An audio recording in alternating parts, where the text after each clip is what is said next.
आज मैं आकांक्षा गुरुबहन आप लोगों को श्री वाल्मीकि रामायण का अयोध्या कांड का 12वां सर्ग सुनाती हूँ, जिसमें महाराज दशरथ की चिंता, विलाप, कैकेयी को फटकारना, समझाना और उससे वैसा वर न मांगने के लिए अनुरोध करना है।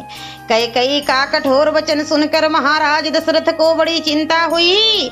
वे एक मुहूर्त तक अत्यंत संताप करते रहे। उन्होंने सोचा, क्या दिन में ही यह मुझे सपने दिखाई दे रहे हैं, अथवा मेरे चित्त का मोह है, या किसी भूत यानी ग्रह आदि के आवेश में चित्त में विकलता आ गई है, या आदि व्याधि के कारण यह कोई मन का ही उपद्रव है। यही सोचते हुए उन्होंने अपने भ्रम के कारण का पता नहीं लगा। उस समय राजा को मूर्छित कर देने वाला महान दुख प्राप्त हुआ। तत्पश्चात होश में आने पर कैकेयी की बात को याद करके उन्हें पुनः संताप होने लगा, जैसे किसी बाघिन को देखकर मृग व्यथित हो जाता है। उसी प्रकार वे नरेश कैकेयी को देखकर पीड़ित एवं व्याकुल हो उठे। बिस्तर रहित खाली भूमि पर बैठे हुए राजा लंबी सांस खींचने लगे, मानो कोई महाविषैला सर्प किसी मंडल में मंत्रों द्वारा अवरुद्ध हो गया हो। राजा दशरथ रोष में भरकर अहो धिक्कार है यह कहकर पुनः मूर्छित हो गए। शोक के कारण उनकी चेतना लुप्त सी हो गई। बहुत देर के बाद जब उन्हें फिर चेत आया, तब वे नरेश अत्यंत दुखी होकर कैकेयी को अपने तेज से दग्ध सी करते हुए क्रोध पूर्वक उससे बोले, दयाहीन दुराचारणी कैकेयी, तू इस कुल का विनाश करने वाली डायन है। पापिनी, बता मैंने अथवा श्री राम ने तेरा क्या बिगाड़ा है? श्री राम तो तेरे सदा साथ सगी माता का सा बर्ताव करते आए हैं, फिर तू किस लिए उनका इस तरह अनिष्ट करने पर उतारू हो गई हैं? मालूम होता है मैंने अपने विनाश के लिए ही तुझे अपने घर में लाकर रखा है। मैं नहीं जानता था कि तू राजकन्या के रूप में तीखे विष वाली नागिन है। जब सारा जीव जगत श्री राम के गुणों की प्रशंसा करता है, तब मैं किस अपराध के कारण अपने इस प्यारे पुत्र को त्याग दूं? मैं कौशल्या और सुमंत्रा को भी छोड़ सकता हूँ, राजलक्ष्मी का भी परित्याग कर सकता हूँ, परंतु अपने प्राण स्वरूप पितृभक्त श्री राम को नहीं छोड़ सकता। अपने ज्येष्ठ पुत्र श्री राम को देखते ही मेरे हृदय में परम प्रेम उमड़ जाता है, परंतु जब मैं श्री राम को नहीं देखता हूँ तब मेरी चेतना नष्ट होने लगती है। संभव है सूर्य के बिना यह संसार टिक सके, अथवा पानी के बिना खेती उपज सके, परंतु मैं श्री राम के बिना मेरे शरीर में प्राण नहीं रह सकते। अतः ऐसा वर मांगने से कोई लाभ नहीं। पाप पूर्ण निश्चय वाली कैकेयी, तू इस निश्चय अथवा दुराग्रह को त्याग दे। यह लो, मैं तेरे पैरों पर अपना मस्तक रखता हूँ, मुझ पर प्रसन्न हो जा। पापनी, तूने ऐसी परम क्रूरता पूर्ण बात किस लिए सोची है? यदि यह जानना चाहती है कि भरत मुझे प्रिय है या अप्रिय, तो रघुनंदन भरत के संबंध में तू पहले जो कुछ कह चुकी है वह पूर्ण हो, अर्थात मेरे प्रथम वर के अनुसार मैं भरत का राज्याभिषेक स्वीकार करता हूँ। तू पहले कहा करती थी कि श्री राम मेरे बड़े बेटे हैं, वे धर्म चरण में भी सबसे बड़े हैं, परंतु अब मालूम हुआ कि तू ऊपर ऊपर से चिकनी चुपड़ी बातें क्या करती थी, और वह बात तूने श्री राम से अपनी सेवा कराने के लिए ही कही होगी। आज श्री राम के अभिषेक की बात सुनकर तू शोक से संतप्त हो उठी है और मुझे भी बहुत संताप दे रही है। इससे जान पड़ता है कि तू इस सूने घर में तुझ पर भूत आदि का आवेश हो गया है, अतः तू परवश होकर ऐसी बातें कह रही है।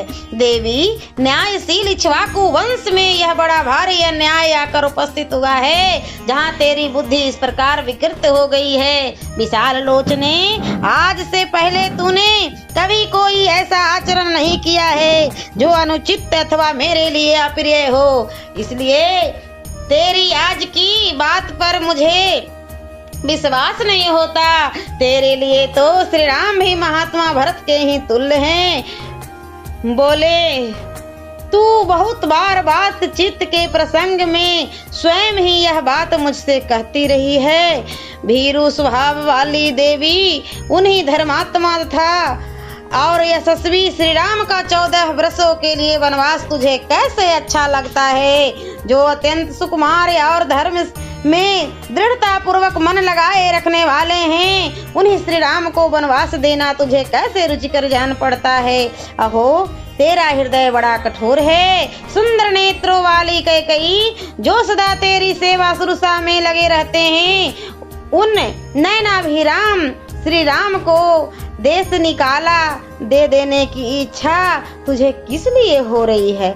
मैं देखता हूँ भरत से अधिक श्री राम ही सदा तेरी सेवा करते हैं, भरत उनसे अधिक तेरी सेवा में रहते हैं, ऐसा मैंने कभी नहीं देखा है।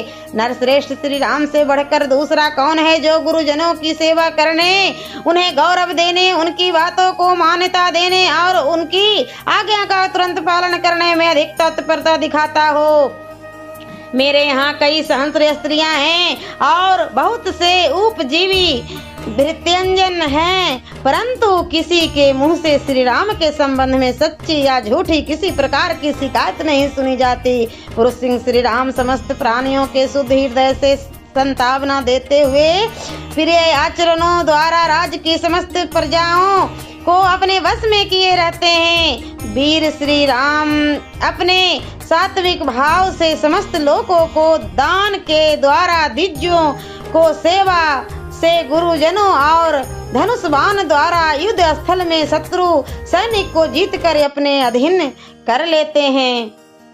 कैकई मैं बूढ़ा हूँ, मौत के किनारे बैठा हूँ, मेरी अवस्था शोचनीय हो रही है और मैं दीन भाव से तेरे सामने गिड़गिड़ा रहा हूँ। तुझे मुझ पर दया करनी चाहिए। कैकई नंदनी मैं हाथ जोड़ता हूँ और तेरे पैरों पड़ता हूँ, तू श्री राम को शरण दे जिससे यहाँ मुझे पाप न लगे। महाराज दशरथ इस प्रकार दुख से संतप्त होकर विलाप कर रहे थे। उनकी चेतना बार बार लुप्त हो रही थी, उनके मस्तिष्क में चक्कर आ रहा था और वे शोक मग्न हो उन शोक सागर से शीघ्र पार होने के लिए बारंबार अनुनय विनय कर रहे थे, तो भी कैकई का हृदय नहीं पिघला। वह और भी भीषण रूप धारण करके अत्यंत कठोर वाणी में उन्हें इस प्रकार उत्तर देने लगी। राजन, यदि 2 वरदान देकर आप फिर उनके लिए पश्चाताप करते हैं तो वीर नरश्रेष्ठ इस भूमंडल में आप अपनी धार्मिकता का ढिढोरा कैसे पीट सकेंगे। धर्म के ज्ञाता महाराज, जब बहुत से राजर्षि एकत्र होकर आपके साथ मुझे दिए हुए वरदान के विषय में बातचीत करेंगे, उस समय आप क्या उत्तर देंगे? यही कहेंगे ना कि जिसके प्रसाद से मैं जीवित हूँ, जिसने बहुत बड़े संकट से मेरी रक्षा की है, उसी कैकई को वर देने के लिए की हुई प्रतिज्ञा मैंने झूठी कर दी। महाराज, आज ही वरदान देकर यदि आप फिर उससे विपरीत बात कहेंगे तो अपने कुल के राजाओं के माथे कलंक का टीका लगाएंगे। राजा सैव्य ने बाज और कबूतर के झगड़े में बाज नामक पंछी को अपने शरीर का मांस काट कर दे दिया था। इसी तरह राजा अलर्क ने अपने दोनों नेत्रों का दान करके परम उत्तम गति प्राप्त की थी। समुद्र ने अपनी नियत सीमा को न लांघने की प्रतिज्ञा की थी, सो अब तक वहाँ उसका उल्लंघन नहीं करता है। आप भी पूर्ववर्ती महापुरुषों के बर्ताव को सदा ध्यान में रखकर अपनी प्रतिज्ञा झूठी ना करें। दुर्बुद्धि नरेश, आप तो धर्म को तिलांजलि देकर श्री राम को राज पर अभिषेक करके रानी कौशल्या के साथ सदा मौज उड़ाना चाहते हैं। अब धर्म हो या अधर्म, झूठ हो या सच, जिस बात के लिए आपने मुझसे प्रतिज्ञा कर ली है उसमें कोई परिवर्तन नहीं हो सकता।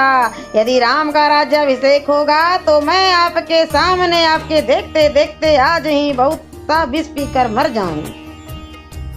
यदि मैं एक दिन भी राम माता कैकई कौशल्या को राजमाता होने के नाते दूसरे लोगों से अपने को हाथ जुड़वाती देख लूंगी तो उस समय मैं अपने लिए मर जाना ही अच्छा समझूंगी। नरेश्वर, मैं आपके सामने अपनी और भरत की शपथ खाकर कहती हूँ कि श्री राम को इस देश से निकाल देने के सिवा दूसरे किसी वर से मुझे संतोष नहीं होगा। इतनी कहकर कैकई चुप हो गई। राजा बहुत रोए, गिड़गिड़ाए, किंतु उनकी किसी बात का जवाब नहीं दिया। श्री राम का वनवास हो और भरत का राज्याभिषेक, कैकई के मुख से यह परम अमंगलकारी वचन सुनकर राजा की सारी इंद्रियां व्याकुल हो उठी। वे एक मुहूर्त तक कैकई से कुछ न बोले।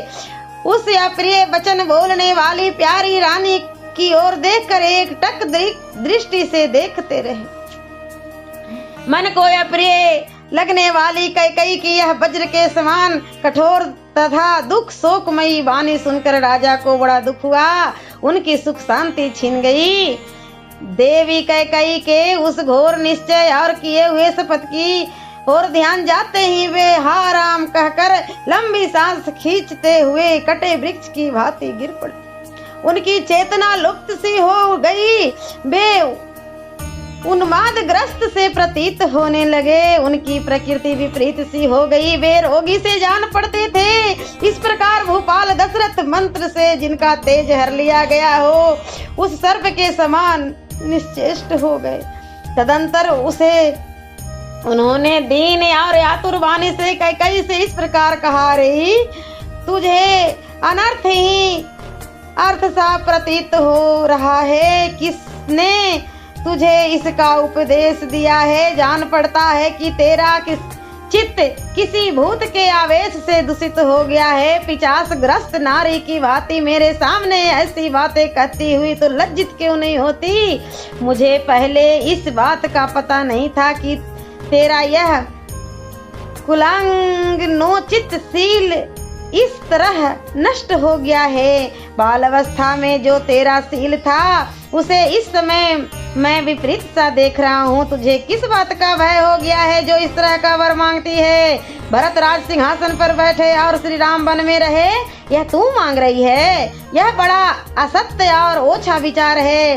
तू अब भी इससे विरक्त हो जा। क्रूर स्वभाव और पाप पूर्ण विचार वाली नीच दुराचार नहीं। यदि अपने पति का सारे जगत का भरत का भी प्रिय करना चाहती है तो तू इस दूषित संकल्प को त्याग दे। तू मुझ में या श्री राम में कौन सा दुखदायक या अप्रिय बर्ताव देख रही है? श्री राम के बिना भरत किसी तरह राज लेना स्वीकार नहीं करेंगे। तू छुरे के समान घात करने वाली है।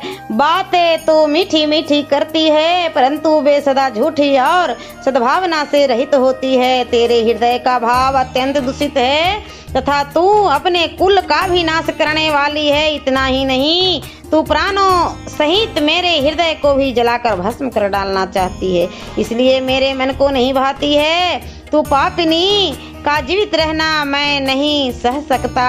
देवी, अपने बेटे श्री राम के बिना मेरा जीवन नहीं रह सकता। फिर कहाँ से सुख हो सकता है? आत्मज्ञ पुरुषों को भी अपने पुत्र के बिछो हो जाने पर कैसे चैन मिल सकता है? अतः तू मेरा अहित न कर, मैं तेरे पैर छूता हूँ, तू मुझ पर प्रसन्न हो जा। इस प्रकार महाराज दशरथ मर्यादा का उल्लंघन करने वाली उस हठीली स्त्री के बस में पड़कर अनाथ की भांति विलाप कर रहे थे। वे देवी कैकई के फैलाए हुए दोनों चरणों को छूना चाहते थे परंतु उन्हें न पाकर बीच में ही मूर्छित होकर गिर पड़े। ठीक उसी तरह जैसे कोई रोगी किसी वस्तु को छूना चाहता है परंतु दुर्बलता के कारण वहां तक न पहुंचकर बीच में ही अचेत होकर गिर जाता है। सियावरे रामचंद्र की जय। और मैं अगले वीडियो में अयोध्या कांड का 13वां सर्ग सुनाऊंगी।